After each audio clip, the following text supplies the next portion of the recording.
So twice you've described U.S. presidents making decisions and then being undercut by their agency heads.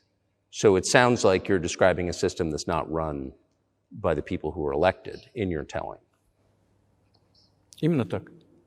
That's right. That's right. Who's there to talk to? I just don't understand. We're ready to talk, but with whom? One should think very carefully. For decision makers, this appears to be a problem. So you said a moment ago that the world would be a lot better if it weren't broken into competing alliances, if there was cooperation globally. One of the reasons you don't have that is because the current American administration is dead set against you. Do you think if there were a new administration after Joe Biden that you would be able to reestablish communication with the U.S. government? Or does it not matter who the president is?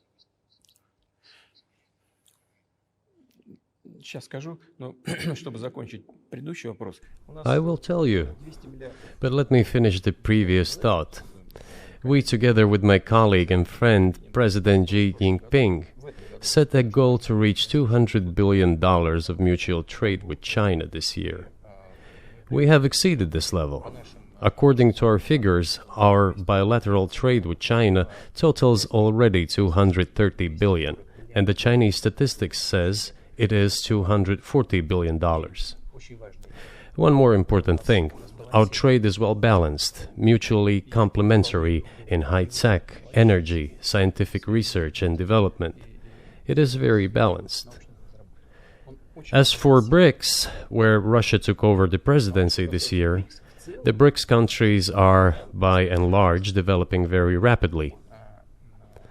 Look, if memory serves me right, back in 1992, the share of the G7 countries in the world economy amounted to 47%, whereas in 2022 it was down to, I think, a little over 30%. The BRICS countries accounted for only 16% in 1992, but now their share is greater than that of the G7. It has nothing to do with the events in Ukraine. This is due to the trends of global development and world economy, as I mentioned just now. And this is inevitable. This will keep happening. It is like the rise of the sun. You cannot prevent the sun from rising. You have to adapt to it. How do the United States adapt? With the help of force, sanctions, pressure, bombings, and use of armed forces. This is about self-conceit. Your political establishment does not understand that the world is changing under objective circumstances. And in order to preserve your level, even if someone aspires, to the level of dominance, you have to make the right decisions in a competent and timely manner. Such brutal actions, including with regard to Russia and, say, other countries, are counterproductive. This is an obvious fact. It has already become evident. You just asked me if another leader comes and changes something. It is not about the leader. It is not about the personality of a particular person. I had a very good relationship with, say, Bush. I know that in the United States, he was portrayed as some kind of a country boy who does not understand much. I assure you that this is not the case. I think he made a lot of mistakes with regard to Russia, too. I told you about 2008 and the decision in Bucharest to open the NATO's doors for Ukraine and so on. That happened during his presidency. He actually exercised pressure on the Europeans. But in general, on a personal human level, I had a very good relationship with him. He was no worse than any other American or Russian or European politician. I assure you, he understood what he was doing as well as others. I had such personal relationship with Trump as well. It is not about the personality of the leader. It is about the elite's mindset. If the idea of domination at any cost, based also on forceful actions, dominates the American society, nothing will change. It will only get worse. But if, in the end, one comes to the awareness that the world has been changing due to the objective circumstances, and that one should be able to adapt to them in time, using the advantages that the US still has today, then perhaps something may change. The tools that US uses don't work. Well, one has to think about what to do. If this realization comes to the ruling elites, then yes, then the first person of the state will act in anticipation of what the voters and the people who make decisions at various levels expect from this person. Then maybe something will change. But you're describing two different systems. You say the leader acts in the interest of the voters, but you also say these decisions are not made by the leader, they're made by the ruling classes. You've run this country for so long, you've known all these American presidents. What are those power centers in the United States, do you think? Like, who actually makes the decisions?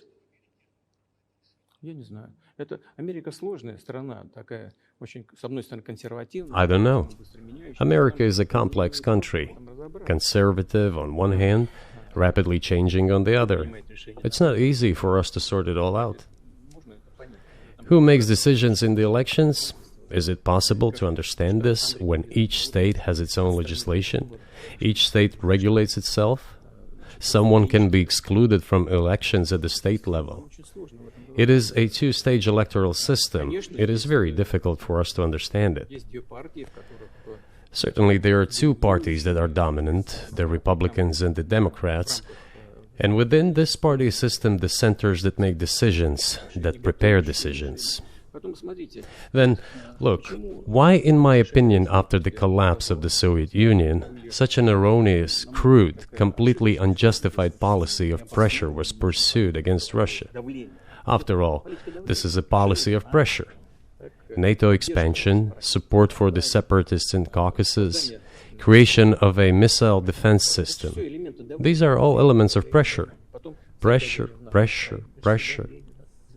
Then, dragging Ukraine into NATO is all about pressure, pressure, pressure. Why? I think, among other things, because excessive production capacities were created. During the confrontation with the Soviet Union, there were many centers created and specialists on the Soviet Union who could not do anything else.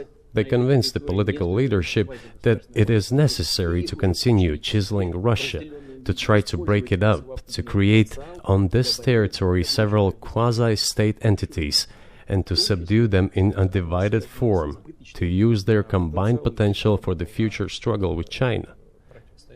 This is a mistake, including the excessive potential of those who worked for the confrontation with the Soviet Union. It is necessary to get rid of this. There should be new, fresh forces, people who look into the future and understand what is happening in the world. Who blew up Nord Stream? You for sure. I was busy that day. Nate, do you have I did not blow up Nord Stream. Thank you, though. You personally may have an alibi, but the CIA has no such alibi. Do you have evidence that NATO or the CIA did it?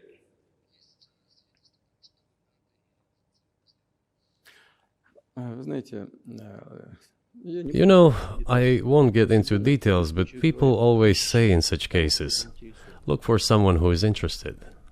But in this case, we should not only look for someone who is interested, but also for someone who has capabilities. Because there may be many people interested, but not all of them are capable of sinking to the bottom of the Baltic Sea and carrying out this explosion. These two components should be connected. Who is interested and who is capable of doing it? But I'm confused. I mean, that's the biggest act of industrial terrorism ever, and it's the largest emission of CO2 in history. Okay, so if you had evidence, and presumably given your security services, your intel services, you would, that NATO, the US, CIA, the West, did this, why wouldn't you present it and win a propaganda victory?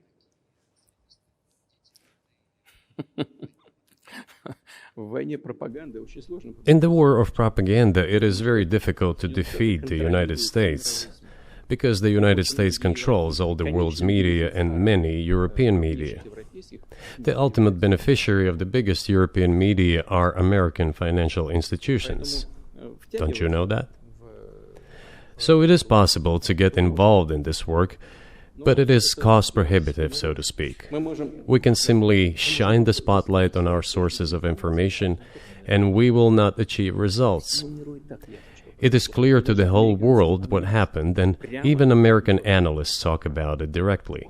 It's true. Yes, all I know is that we've been right about everything the entire time, constantly. There's no debate anymore. We are not ruled by our elected representatives. We are ruled by an unelected deep state that operates in perpetuity, regardless of who gets into office.